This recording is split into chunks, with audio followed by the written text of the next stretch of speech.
Hello, welcome to another edition of Unlock the Door Radio here on UCY TV Productions, where we always have interesting guests and pose interesting questions to our listening audience. Tonight, we are going to deal with the issue of relationships, and more specifically, how a sociopath or a narcissist can affect you if you happen to be in a relationship with one. Also, we would like to see what the differences are between sociopaths and narcissists. So we have a really interesting guest who's an expert in this field. She wrote the book I Am Free, and has a website that deals with freedom from narcissistic abuse. She is a licensed psychologist who deals with cluster B personality disorders, of which these are part of it. And that's Dr. Bree Bonchay. Okay, it's Bonchay, right? It is. My name's Bree Bonchay. I'm also a psychotherapist, not a psychologist or a doctor. Okay. Well, then, tell me, what got you going in this particular field? I've always been interested in psychopathy from a young age. Actually, I used to read a lot of true crime and wanted to actually be a criminal profiler until I learned that I would have to, they could pretty much put you anywhere in the U.S. once you, finish the FBI program. So I just became a psychotherapist, and I've been practicing for almost 20 years now, and I worked in all different settings. And I actually became involved in a relationship where, for the first time in my life, I was on the receiving end of narcissistic abuse. And it really gave me an insight that I could never have gotten from anywhere, from any kind of classroom or any professional experience. So that sort of reignited my interest in this field, and I started to, blog about it and started a forum, and that's pretty much how I got into this field and narrowed my focus. And so that's what inspired you to start writing about it and also reaching out to the general public.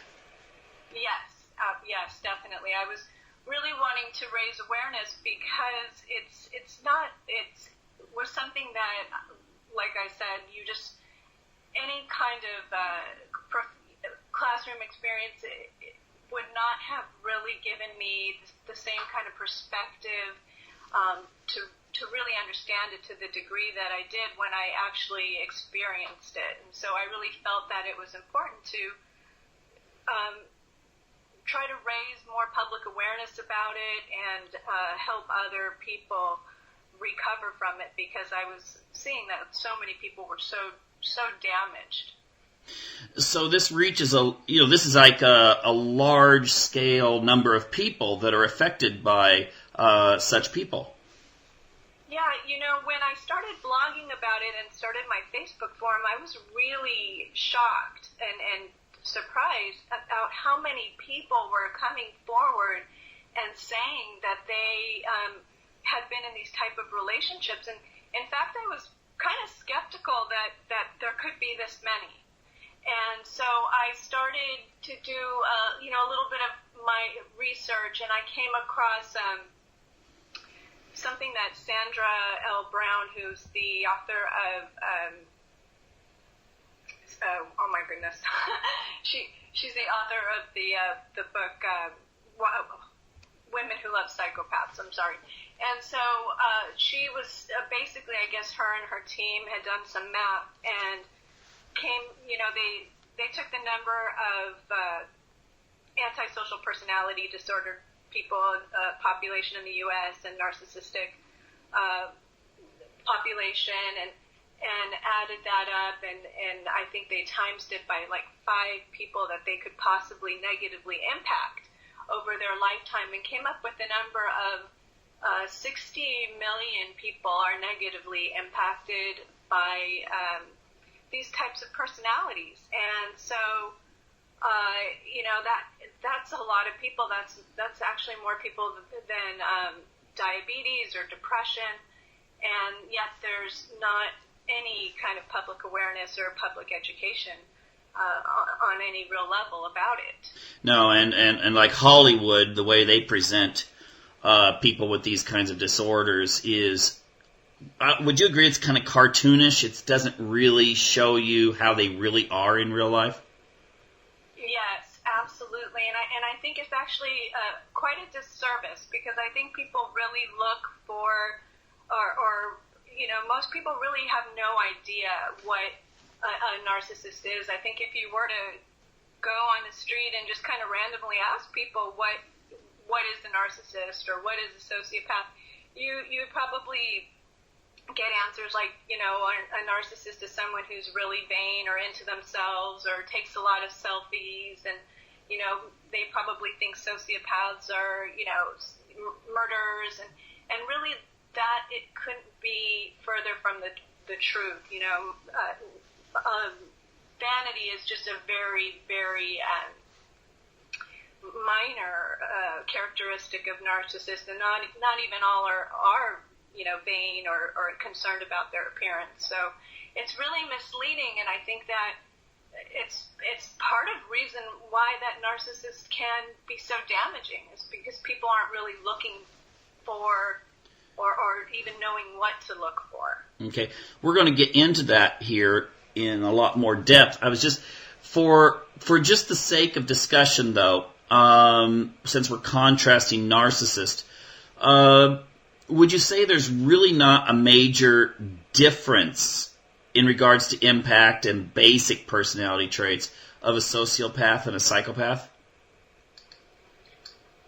As far as their impact on, the people that are close to them and their intimate relationships, no. I don't think that there's, much of a difference on the impact. The impact is pretty much the same, and even with narcissists, it's all devastating. They all pretty much harm people emotionally and psychologically, financially, and really just kind of turn their worlds upside down. Mm-hmm. Okay. Now, so, I just mentioned that because when you mentioned the title to Sandra Brown's book, I didn't want audience members to get confused here and wonder, well, wait, I thought we were talking about sociopaths or psychopaths or something like that. So, in regards to the differences and similarities, really, if you had to really boil it down to what's the same characteristics of a narcissist and a sociopath, we'll use a sociopath as the term, and the differences between narcissists and sociopaths, and then maybe how, even though they're different, they may have the same kind of impacts on the people they're in touch with, and maybe the differences as well. Okay. Well, narcissists and sociopaths are both basically they both lack empathy and exploit other people, and these are two of the main characteristics that are extremely harmful part of their personalities. And both of and personality disorders in general are pervasive, which means that they're pretty much, completely take over their thinking and their feeling and their way of relating. And so it's kind of a permanent. It's almost like a cancer that's pervasive or has spread. It's permanent. They're not, they're very rigid. They don't learn from their consequences, and they don't really maintain any kind of change. And this is how they are both very damaging.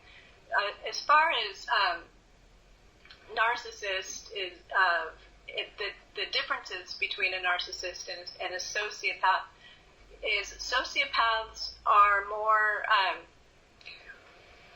they fall more into the category of antisocial personality disorder is really what the clinical work for that would be. And they have a disregard for people's safety and, boundaries of others. They usually tend to have more criminality and a conduct disorder, in childhood, which means that they were having serious behavioral problems, maybe getting in trouble with the law or setting fires. And where a narcissist, that isn't necessarily part of their history. So sociopaths, both of them are just they both lie, they both are impulsive, they both can really can be charming in the beginning, are very good at conning. They both have learned from a young age to really to mimic other people and to fake emotionality and empathy to get ahead and to further their agenda. Okay, so they have a lot of similarities. If there was one glaring difference, what would you say it is?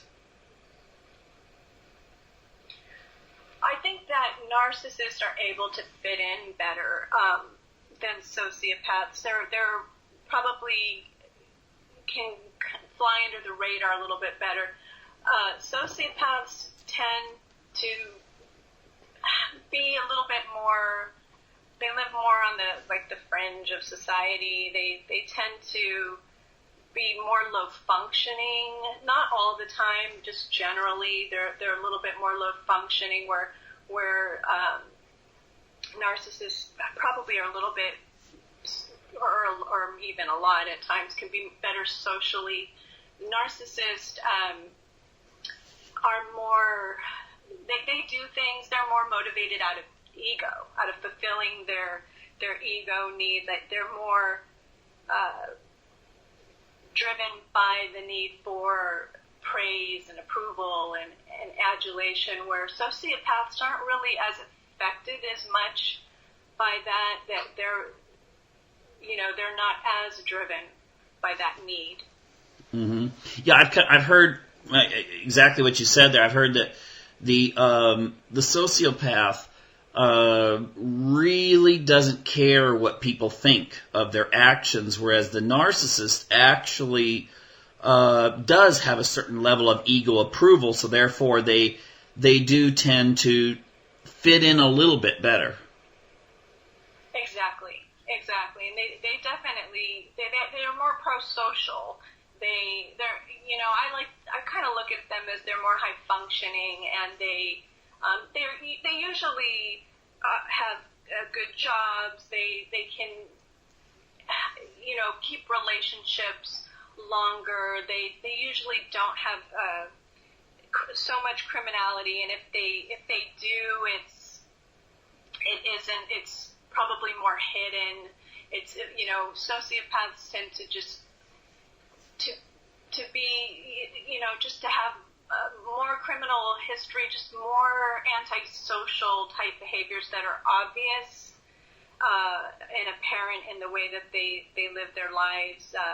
They might have been in jail. They're more parasitic in their lifestyle. They usually don't have really great jobs or have completed their education. So and of course I'm generalizing. I know people tend to it's not every sociopath or every narcissist is like this. This is really just a generalization. Okay, I'm going to go into ask you about the warning signs that if you're in a relationship with one of these people. But would you say, so we just got out of this election in 2016. Don't worry, I'm not going to ask you about particular people. But we just got out of the election, and there was a lot of articles on politicians and and sociopathy and narcissism and stuff like that. Would you say that we probably do have a lot of high functioning narcissists and sociopaths that actually do make it into leadership positions? Oh, certainly. Yeah, definitely. I mean,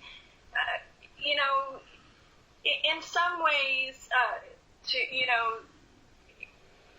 to have a healthy amount of narcissism isn't a bad thing, and it's not damaging to others. But definitely, people who are narcissistic are driven to those kind of positions because it feeds their need for control, and it feeds their need to be admired by others. Mm-hmm. So, yeah, the whole dark triad thing, but I don't want to go into that so much because that gets into politics and stuff. Maybe another time. Okay. What are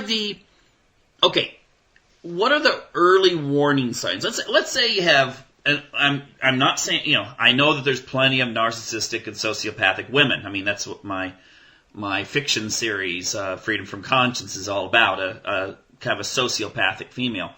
But let's just say, for the sake of argument, you've got two sisters, and they've just both met the guys of their dreams.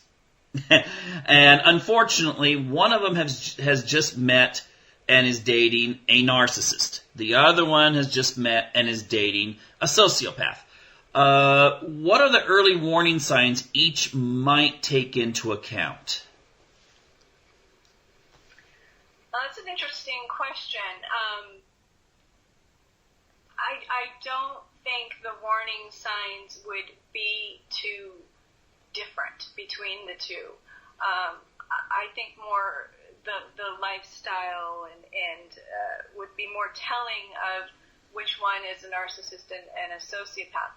But both disorders pretty much in relationships they work the same way, and they're really good at fooling people. That is part of the disorder. They've learned to hide. Sociopaths probably, not as great, but there are a lot of high functioning sociopaths. So, if they, you probably wouldn't be able to tell if they're good at what they're doing. You wouldn't be able to tell because that's the whole idea. They're trying to get you and invested into the relationship before you can figure out their agenda and what's really going on. And so, they're on their best behavior, and the relationships start out wonderfully and probably better than any other relationship start that you've ever had. And so there are warning signs and that are pretty typical of all of the both disorders, and that is both, they tend to move the relationships really fast because of what I said about how they're trying to get their partners invested quickly, and so that, it's not uncommon that they will, throw out the L word in 2 weeks or less even, and might talk about marriage and children and going on a vacation within the first month or two. I've heard a lot of people say they've moved in within a month, so they move the relationship extremely fast, and a lot of people tend to kind of mistake that for, just really intensity and because it's just meant to be, and it's such a great relationship and we're really in love, and so this is why it's moving so quickly, but really it's just to get you invested quickly before you can get on to them. The other thing that both do is they'll put their partners on a pedestal, and everything their partner does is great. Their partner is pretty much the most perfect partner on the planet. And so they use a lot of flattery and a lot of mimicry. So like everything that you like, they'll like. Everything that you're interested in, they're interested in. Your goals are their goals. And so, it really will give their partners the feeling that they've met their soulmate, their match, their perfect, ideal person. And that serves to lower the person's guard and I guess another reason is if they can build up their partner so much in their minds that their partner becomes, especially with narcissists, their partner becomes a more valuable source of supply or ego fuel or whatever you'd like to call it in their minds, and so it makes them feel better. And if their partner is perfect, then they must be perfect by association. And so that sort of feeds that need to feel special or need to be perfect, need to kind of uphold and maintain their false sense of self that they're trying to project to people. And I think the other really early warning sign is you'll hear their stories and you'll start to realize that they're never really responsible or at fault for anything. Their circumstance in life or their past relationships, it's really not their fault. And there's always, it's somebody else's fault. A coworker was jealous and tried to get them fired. They know more than their boss, so their boss had it out for them. And so you start to see a pattern of just not taking any kind of accountability for anything, and that's a real telltale sign that you can tend to see pretty early on. Mm-hmm. So essentially, those are things that I think a lot of times you can see in a lot of people, but there must be a stage as it progresses. Let's say you're 3 months, 4 months, 5 months into the relationship. What are the things that suddenly, cease to be maybe a little bit irritating and suddenly become, the red flags? Right.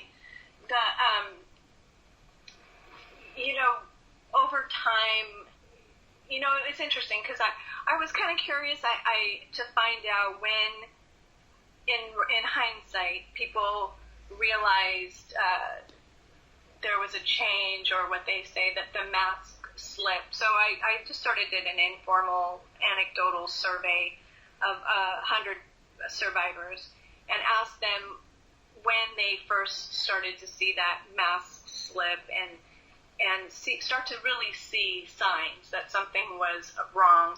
And I got answers from 1 month all the way to over 5 years, but I think the average time was about 6 months into the relationship. They really started to see signs that something was wrong, and those signs usually are, they always have to be right. There's a lot of very all or nothing thinking. You start to notice that everything is good. Either you're all good or you're all bad. This is right or wrong. They don't have a real capacity to see much gray area. And there's also, so you start to see, they'll start to do a lot of triangulation, which basically is kind of a tactic that they use a lot because it gets them, you get a lot of bang for your buck when you use it. They can triangulate pretty much anything, but usually they'll create jealousies and a lot of drama through telling, maybe talking about another person a lot and creating some jealousy within their partner, which is used to really kind of create a sense of insecurity and kind of throw the partner off balance and subtly let the partner know that they can be replaced. They start to use what's called gaslighting, which is kind of distorting their partner's reality. They may say something and then, pretty much in the next sentence, just say, "I never said that." And again, it's all for the same reasons. It's to throw their partners off balance, to confuse them, to keep them sort of in a state of confusion where they're more suggestible and they can be controlled more. They can be very hypocritical. You'll see a lot of hypocrisy where they hold their partners to very high standards, but there's always a reason why they don't need to also hold themselves to the same high standards. And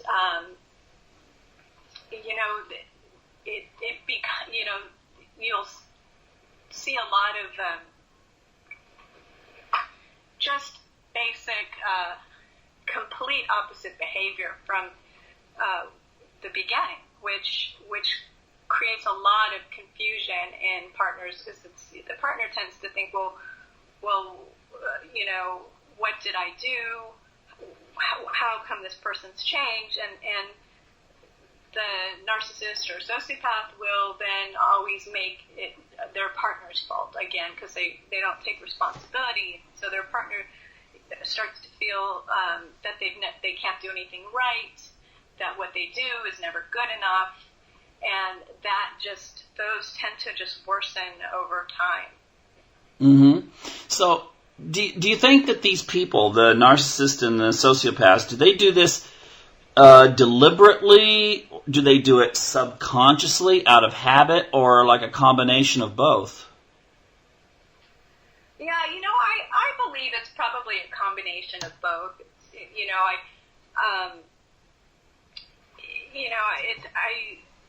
I tend to look at things more on a spectrum and not so cut and dry, and I definitely think that it's a combination of both. It's probably partly a skill that they've just gotten good at over time, and they realize it works, so they keep doing it. And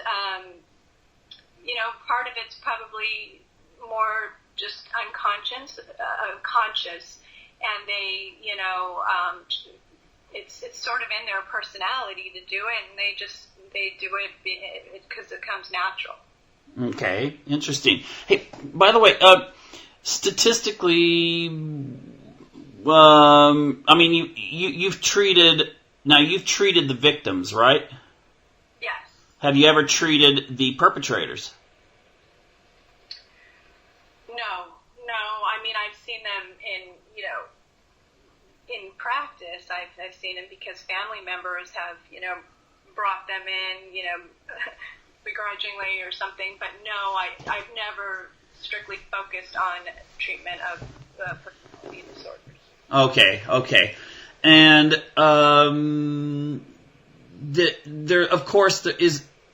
is there a difference between the male ones and the female ones? Yeah, there are differences between female and male, and I think that the female narcissists tend to look more borderline. There's more emotionality and up and down. The whole "I love you," I hate you, come here, go away. That they create in their relationships. They're definitely their manipulation is more sexual in nature. So there are definitely differences. There's definitely differences. Okay, whereas the female sociopath probably a little bit less towards the threatening their life type thing. I heard just somewhere that psychopaths, sociopaths have a very low rate of actual attempts at suicide. Yeah, that's true. That's true. They really. I've read the same type of statistics, and women and borderline women tend to have a very high rate of either threats of suicide or actually carrying it out with attempts. But if they're sociopath, then definitely not a lot of threats or suicidal behaviors like that. Okay, interesting. Now, were there any misconceptions about these disorders that you think the public has that are not necessarily correct? I know that we kind of touched on that a little bit with the how Hollywood portrays it, but are there? And then we'll go back to one Hollywood question as soon as you do that. What are any misconceptions?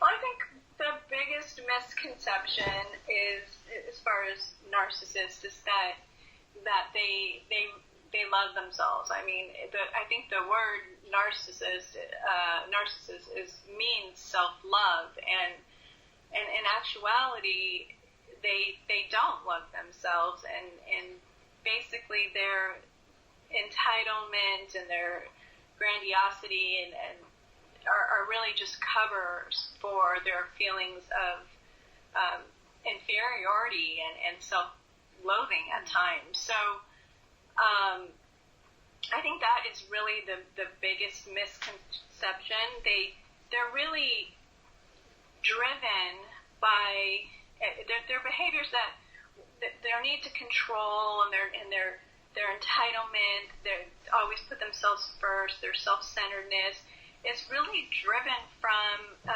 not feeling good and needing to feel good, to feel special, to feel. So they manipulate others to get that need filled, and so it's really, that is the biggest misconception, because most people think that they're just so in love with themselves, and they think they're all that, and but really it's the opposite. Okay, and the same with sociopaths? I think sociopaths are less, they're just, I don't think that their egos are in their way as much, and they're not affected by their egos. I think they're just not. It's kind of different, and they probably they're manipulative more to just it's a means to an end more than to fulfill their need to feel good about themselves by putting other people down and hurting others. It's more just a way to further their agenda and to, kind of accomplish whatever that they're trying to accomplish, whether it's, to get money or a place to stay or, whatever it is, whatever their desire is. Now, a quick question here. You may not have even thought about it, but does Hollywood actually have characters that they actually get it right? I mean, or if you watch a movie or a TV show, do you see a certain character that's like a archetypical true narcissist and archetypical true sociopath? I don't watch a lot of TV. So Okay. Probably better off. I'm not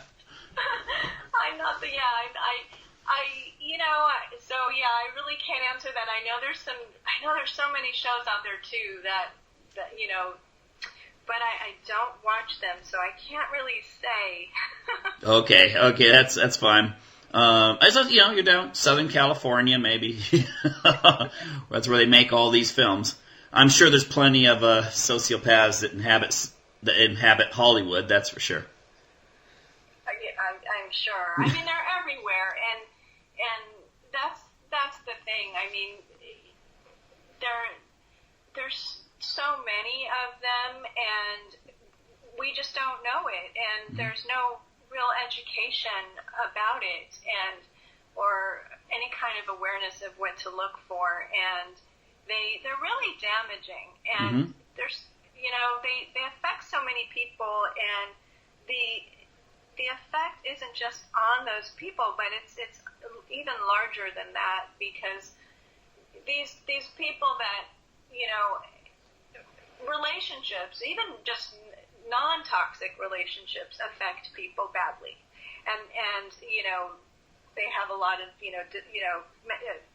depression or stress, anxiety, because of interpersonal relationships, and then you add a toxic interpersonal relationship, and it just really is so much worse, and people miss work, and they're not as productive, they may get laid off, and then go on unemployment, and it really, it taxes our state, system.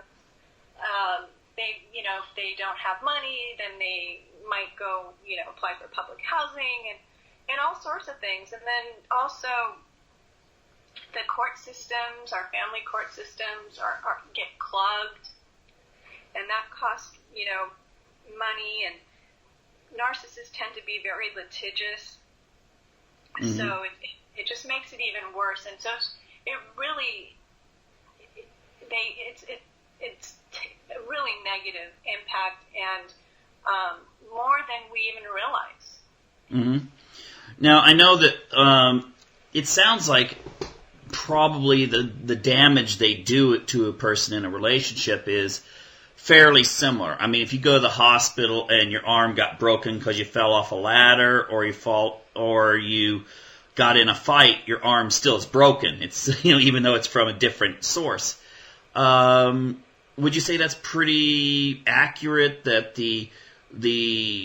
when a person gets out of a relationship with either a narcissist or a sociopath, it's going to be pretty much the same symptoms they're going to show?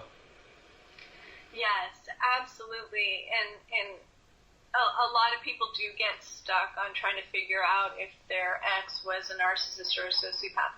And really, it doesn't matter.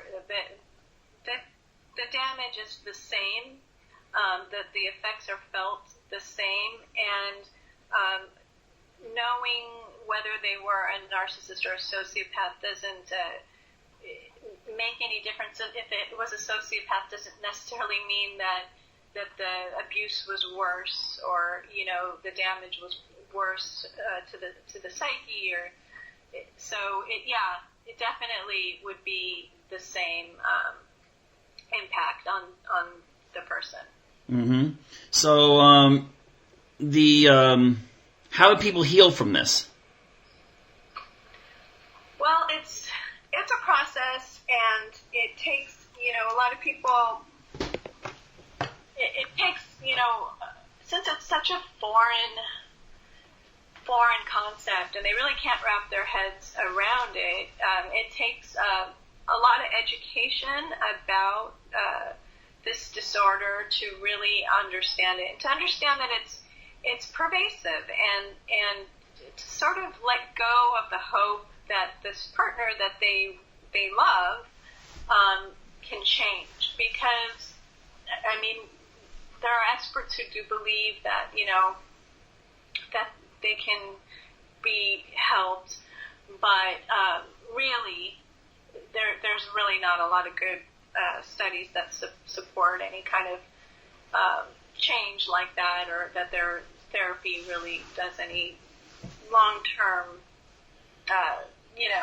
any long-term benefit or change from that. So, and the other thing with the people that are most likely to get involved with narcissists or sociopaths, usually they don't have good boundaries.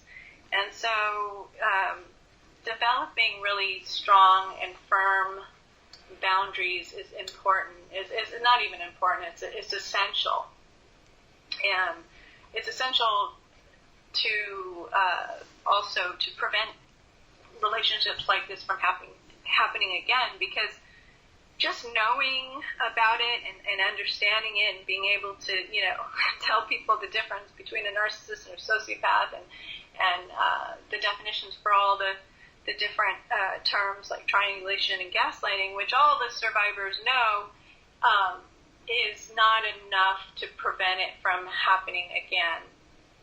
And so there needs to be some work with their own boundaries and getting validation through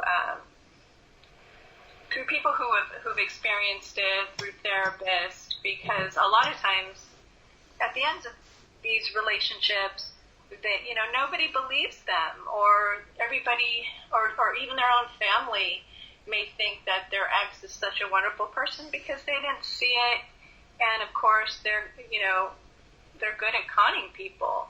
And so I think that makes healing even more difficult, because nobody sees it or believes you, or your ex has started a smear campaign and turned people against you, and it creates more doubt in yourself and what if your experience, and it makes it harder to heal sometimes when you don't have that validation. So finding that validation through people who've experienced it, and support online or with a therapist is really important. Okay. Well, very good. It looks like we're kind of coming to the end of this segment. Can you tell people how to find your website, and also to be able to obtain your book, the I Am Free book? I love that. I love that cover, by the way. That's the Phoenix, correct? Yes. Thank you. Yeah, I had my Facebook forum. I had I think 2 examples of covers, and they voted for that one. I wanted it to be something that really resonated with the survivor community. But they can find my book on Amazon, and my website is I actually just added a new URL, which is freefromtoxic.com, and they can go visit my blog or find me on Facebook at Narcissistic Abuse and Toxic Relationship Forum. Okay, I'll link those in the description as well. Thank you. Okay, well, thank you very much. Good evening and welcome.